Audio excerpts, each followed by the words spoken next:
to. Got some plenty of things I'm going to be going to that's going to be keeping me busy. Couldn't show the music that said no videos, but nothing to show. Anyway, my boat to him again eventually, and hopefully might run into Tat this year. Or he's still not here yet, but he'll be here tomorrow. And that's the big day. Big day. Oh, Kylie. See you guys for today. And I know a lot of you already are, but for those of you who aren't, please consider subscribing to our newsletter. It's how we get a lot of information out to you. It's called Pretty Long. We do that usually weekly. Has some really cool, interesting facts. Sometimes we put Yoko's selfies on Insta. Sometimes that will probably go up there later. And we've also been really trying, especially since last year, to make sure we have Awesome. nice, fresh, and interesting content on Twitter and Facebook. So definitely follow us on those two if you haven't already.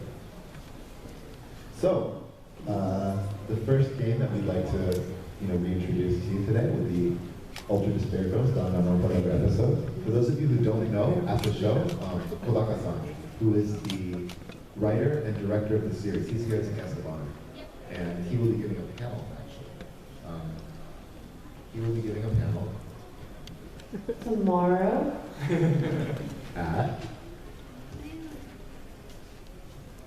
at She says noon. 12:15 in live programming 3, so right across the hall. Yeah. And at that panel, he's going to talk about, how he comes up with the stories, his characters. And so for those of you who are fans of the series, definitely check that out. I think it'll be a really good time. And we'd like to show you a clip.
So that is Danganronpa, another episode.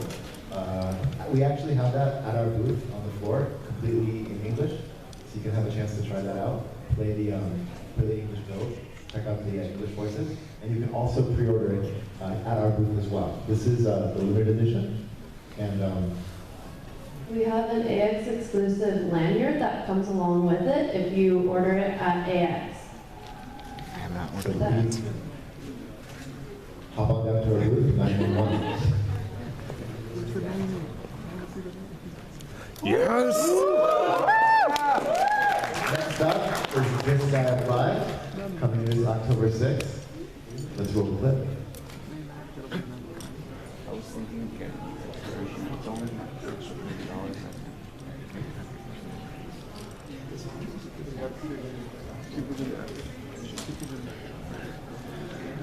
What? I've seen this before. Check page.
you're awesome.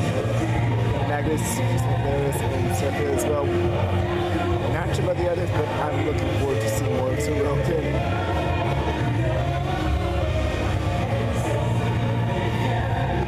Lots of new features that so dated when you saw some of it.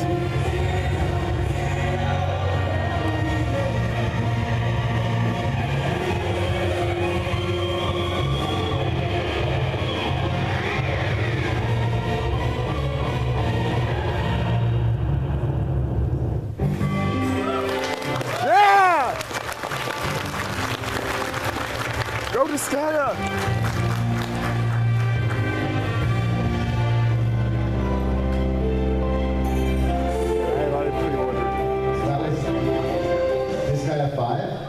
Coming out October 6th. We also have a pre-order station going for that down at our booth as well, in addition to the English game playable as well. If you pre-order here at AX, I know it's probably hard for most of you to see, but we made special lanyards that chibis. Yeah, that have the chibi characters from the game. Some people, it looks like, already have one. You pre-order. If you pre-order, you can get one of these really cool lanyards, so please go check that out. Sweet dude! Ooh, yeah. This is also another good game. Rodea, my favorite. I'll let you introduce me.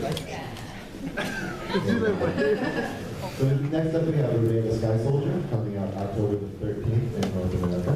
Rodea was actually the brainchild of Yuji Naka, who made the Sonic series and Nights into Dreams. It definitely has his very unique blend of speed and 3D action and space and things like that. We've got that down in our booth to play. And this game's really, really cool, so we hope you like it. Check out the clip. Yeah. It comes as a 3DS and a Wii U.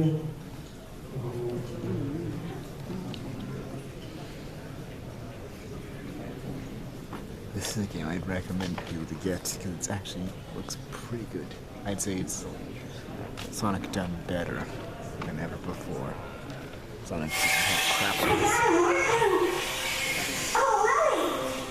Hey, can you hear my voice? Whoa, he stood up!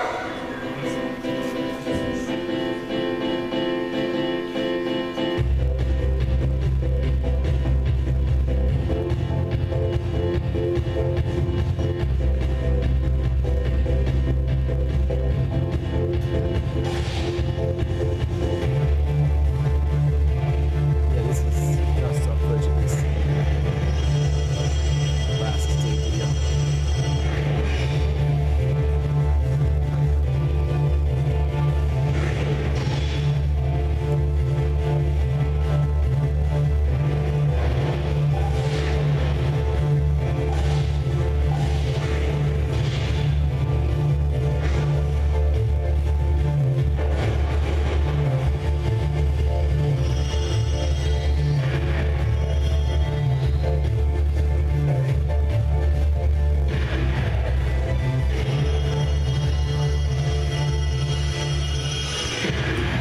Jesus. Okay, how you doing now? Wait, Rodea. Make sure you come back, okay? Is that an order? It's a promise. Promise me you'll come back, safe and sound.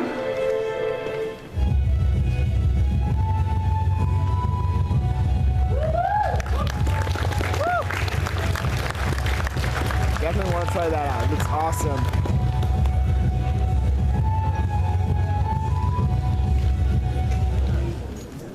So that was Rodea the Sky Soldier in October. You can play that at our booth as well as pre-order it. The pre-order bonus for this, exclusive to AX, is a really cool print key art from the game that will give you. Don't have enough money to pre-order though. So, already talked about that one, but just to reiterate, please follow us on social media and such. Get on our newsletter. Actually, we don't have any new titles to announce tonight. We have several things in the pipeline, but it was just a little bit too early to announce them here tonight, so we're going to hold back on those. Aww. I know. But we do have a lot of really cool stuff coming out, which we'll let you know about probably a little bit later in the year. But the good news is that since we don't really have anything else to announce, we can take a lot of your questions. and hopefully we can have a nice little conversation now. Tonight is me, Alan, at NIS. Next to me is... Yoko? What do you do, Yoko? I don't know. It's always a hard question when people ask me, what do you do? And it's like, well, I'm in localization. I'm the localization director at NISA. You also wear many hats, like a pretty hat. And then last but not least, Adorable this hat. Hi, charming gentleman over here is... I think it I'm runs the time. Alex. I'm an editor, a rather new editor at NISA. And the last title that I edited was Danganronpa, another episode. So I was the main editor on that project. Yeah, so that's us. And so we'd like to open the floor now to your questions.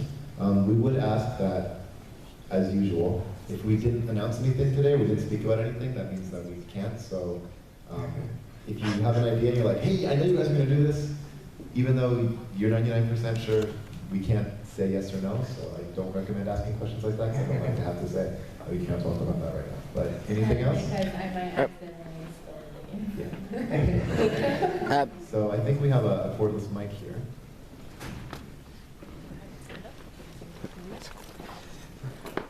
So I have a question, like, is it wrong to ask if you could tell us a bit of, like, who's voicing, like, some of the characters, like, if someone's curious, like, who's voicing Killia for Disgaea 5? You know, you can ask me. I don't remember the name, honestly. But all that aside, we have a contract. I'm sure some of you have heard differences between union and non-union, so we usually hire actors through non-union contract. So unless we get an approval from the actors, we can't really disclose all that information. So right now, I can't answer the question because I don't remember, and that's the other reason. Who do you think it is? No, sorry about it. We had to actually recast his character after the first day. So I can think of 2 names who were on it, and I don't know which one ended up being everyone.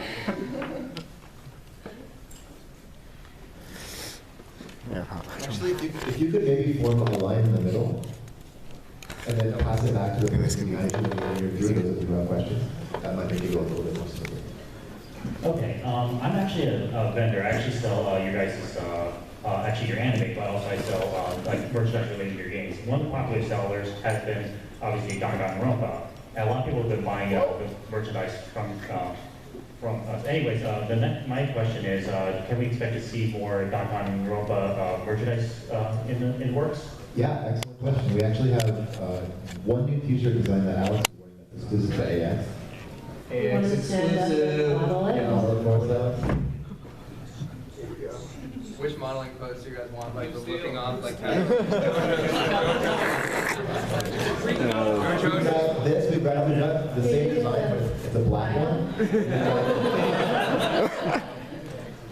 We've got really cool Monokuma design, and we also have some other stuff that will be going onto our online store soon after AX, so be on the lookout for that. Definitely more merch coming.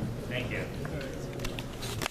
Hi. So for Disgaea 4, there was a ton of really cool mechanical improvements made to the game, and from the video you guys showed, I didn't see really any like cool hooky mechanics like you guys had in Disgaea 4.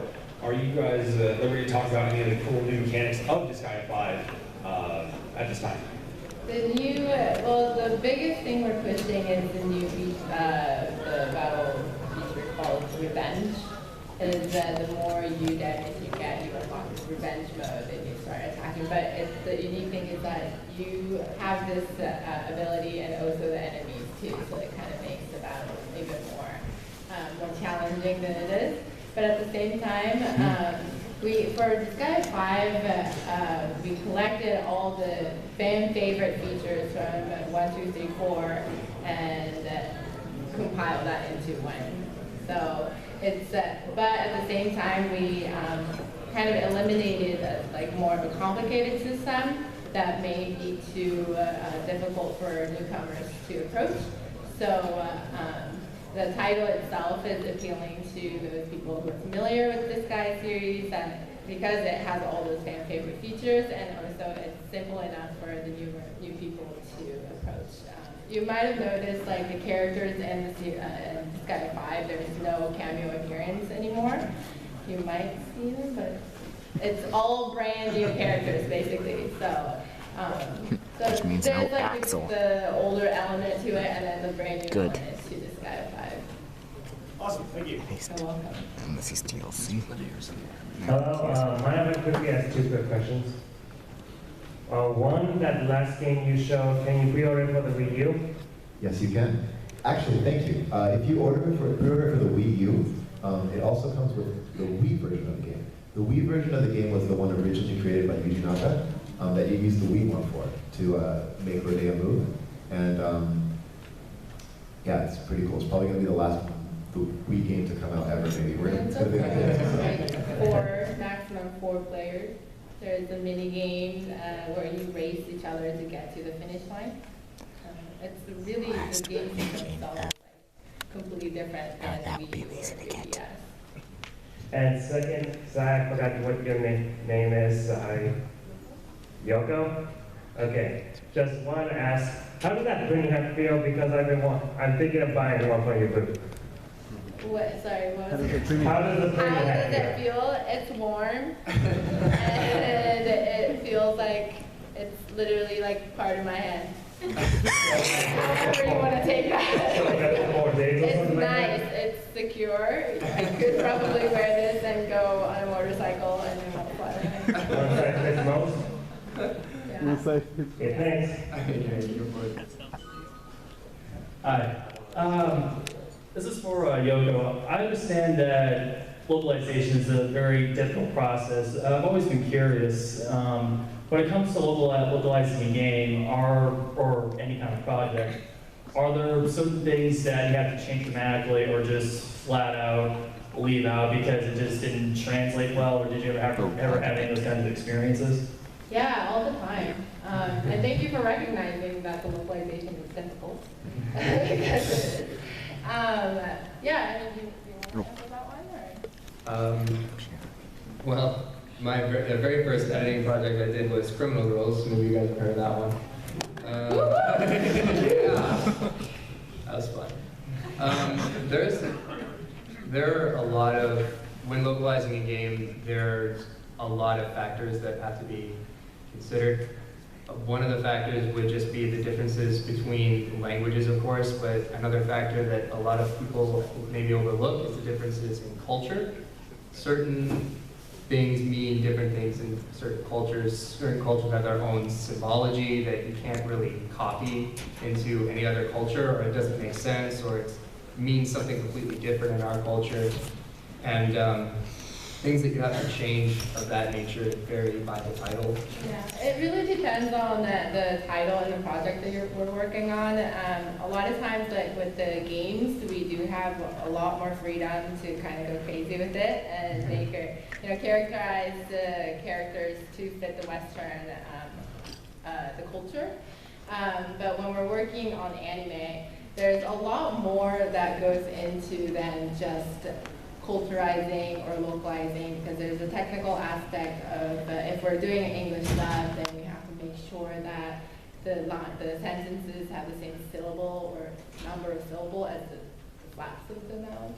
And it's just, I mean, it gets crazy. So, yeah, so I don't know if that was a good answer for you, but it just depends, yeah.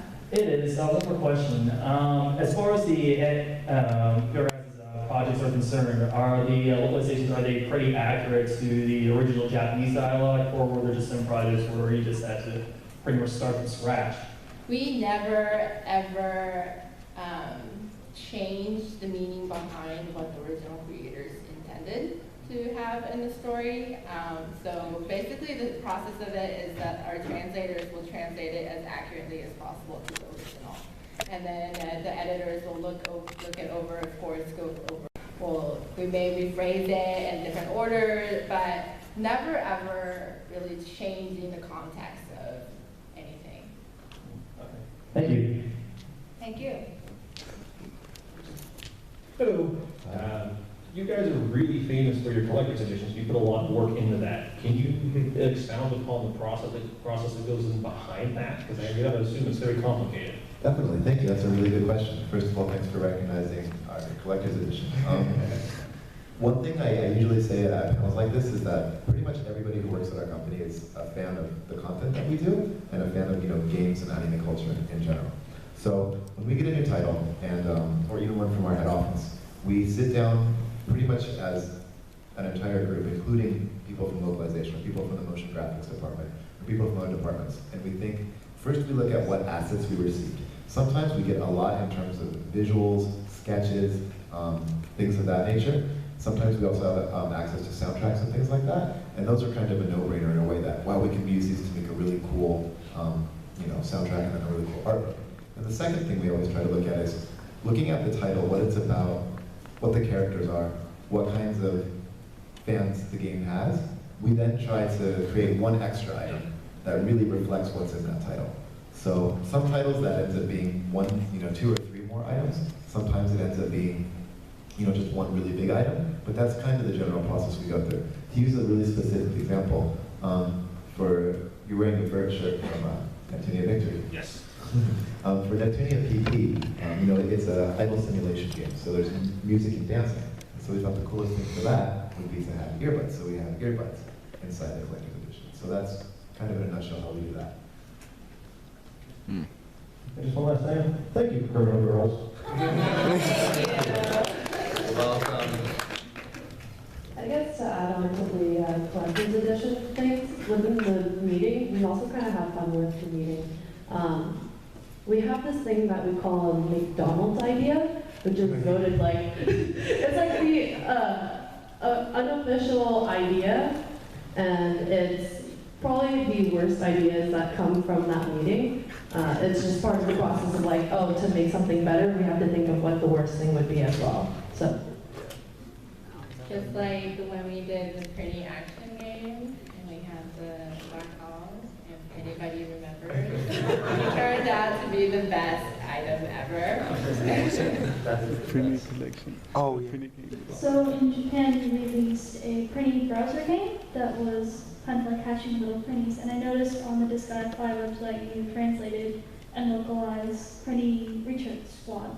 And I was actually wondering what was your decision behind that, because it's a bit niche. You have to go in, go to the special section, and actually find it and know how to play it.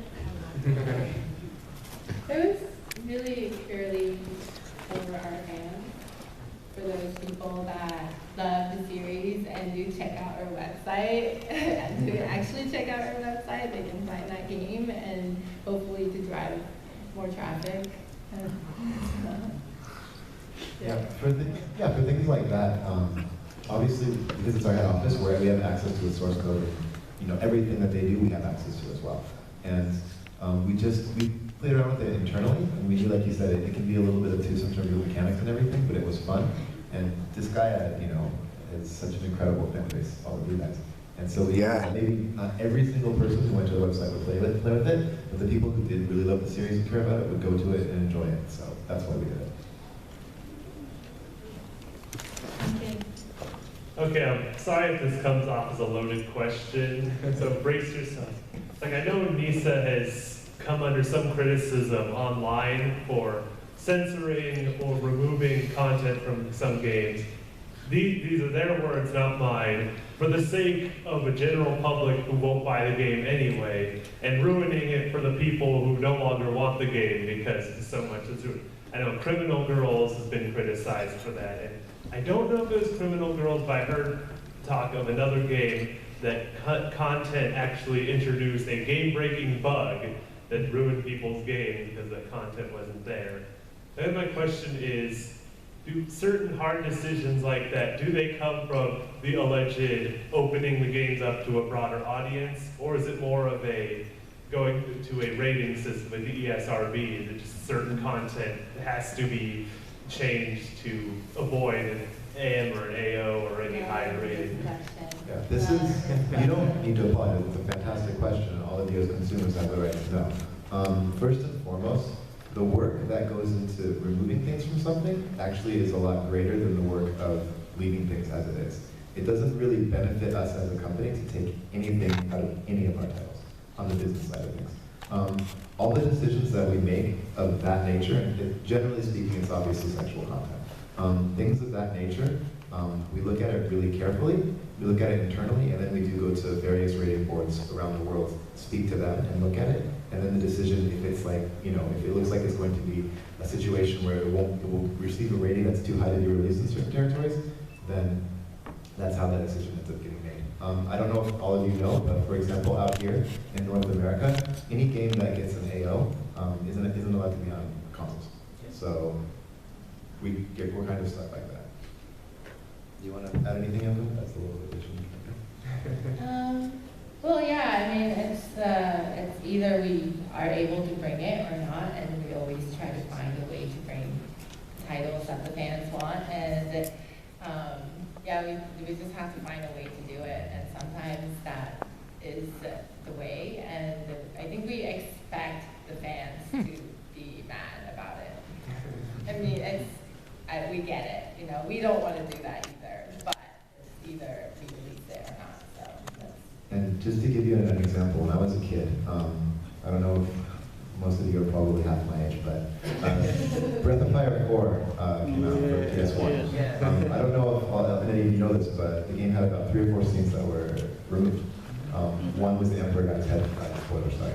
Somebody got his head There was a couple of scenes of really light sexuality that got completely removed. And when 14-year-old Alan found out about that, I was absolutely livid. That's what 14-year-old Alan wanted to see. So I actually never dreamed that I would be, you know, lucky enough to work in the industry, and I thought that if I ever was, that I'd never do something like that. But you know, when it comes to having this, and luckily I think we moved a long way past that era of gaming and that era of, you know, dealing with that kind of stuff. But now that I'm actually here sitting in this position, I never thought I'd have to make a, you know, a statement like this, but it really just generally comes down to because the content otherwise would not be able to be released. That's what I figured. Thank you. They respect the company. Okay, mine, I guess, is kind of my question too. Hearing about your localization process, I was wondering, I guess, what your thoughts were behind the first Danganronpa, because I played it before it was localized. What your thought process was on changing the way that the characters referred to each other from their last names to their first names, particularly with Ishimaru, which I felt was a little, I guess, out of character for him, like, hey, call me Taka, when he's kind of the most straight-laced. I thought it was a little out of, like, character for him. Okay. Well, I mean, we make, that was a little specific. Yeah.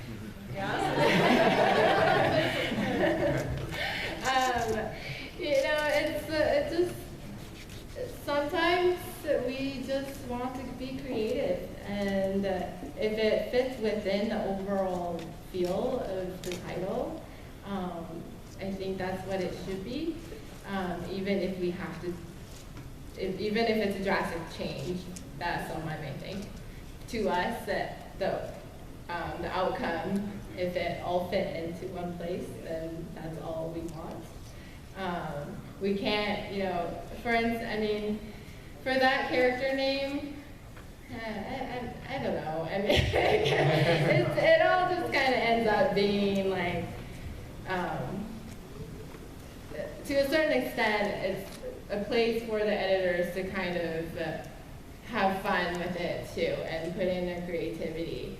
And I mean, did it ruin the overall story for you? You felt like? I guess not the overall story, but more the relationships between the characters. For example, like Naegi would call Sakura Ogami-san, like Ogami, but Aoi would call her Sakura. And so you could tell that they were a lot closer to each other than, say, Naegi and Sakura were. So I felt like a lot of the character relationships were lost.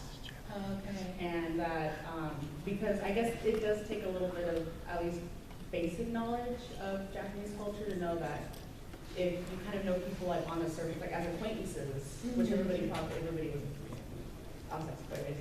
But that a lot of, like I said, that a lot of that was lost, just the relationship between the characters and how close and how just on a, as just acquaintances that they knew each other. Okay, well, I mean, thanks for your feedback. That's something that will, I'll definitely talk about it with the team, and maybe that's something that we can pay attention to next time. I know that the editor who is working on the first one, I know that he puts a lot of thought into whatever. I mean, of course, everybody does, right? We don't want to do anything half-assed. And trying to make it as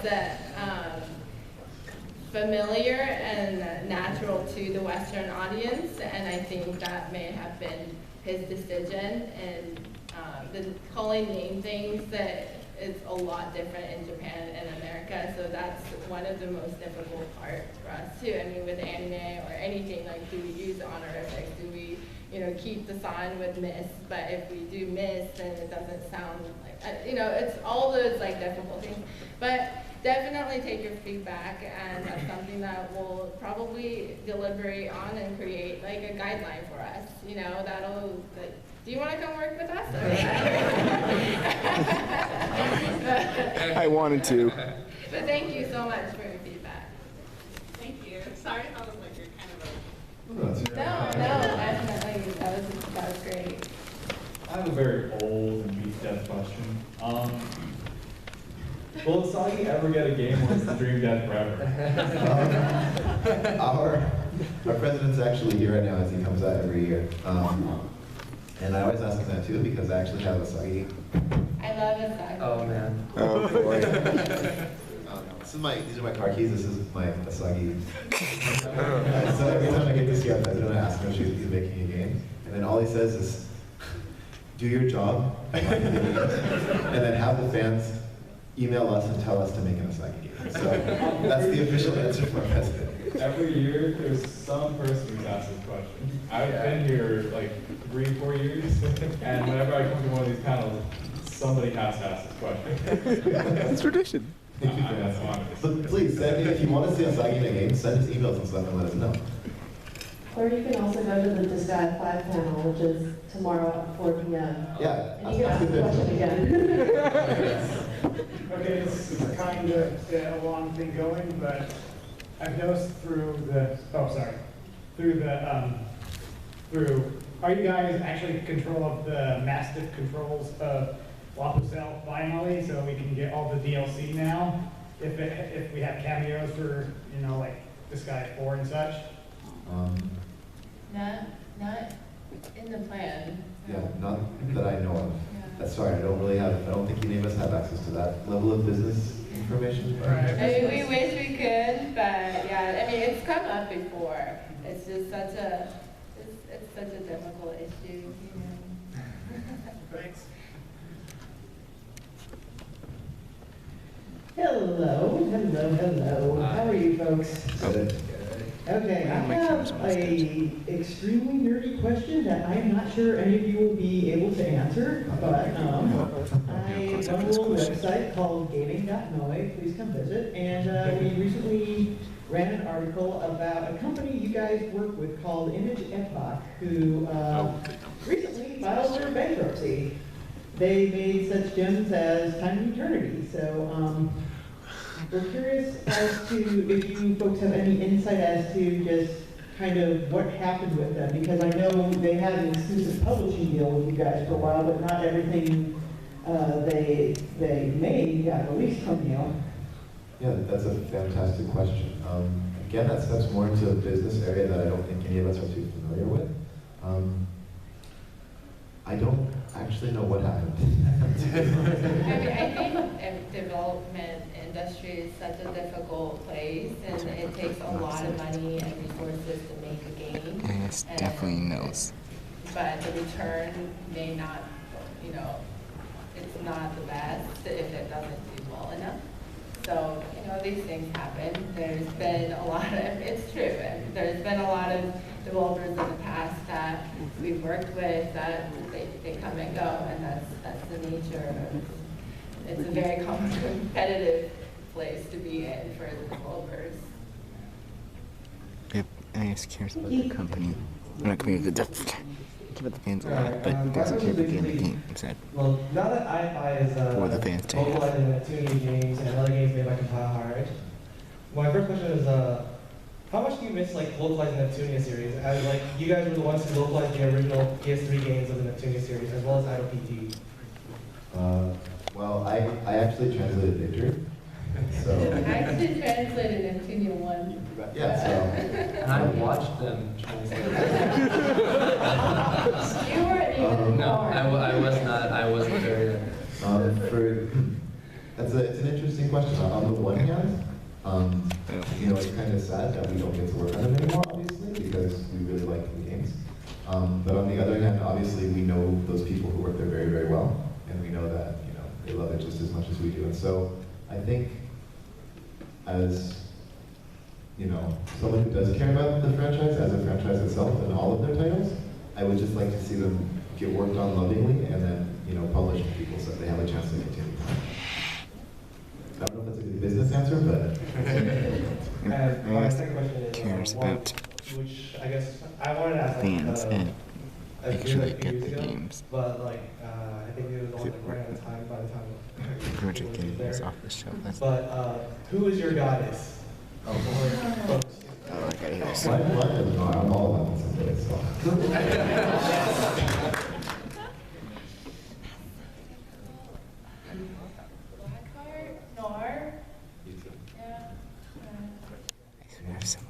Sorry for a fan over there. Thank you. Thank you. That's it.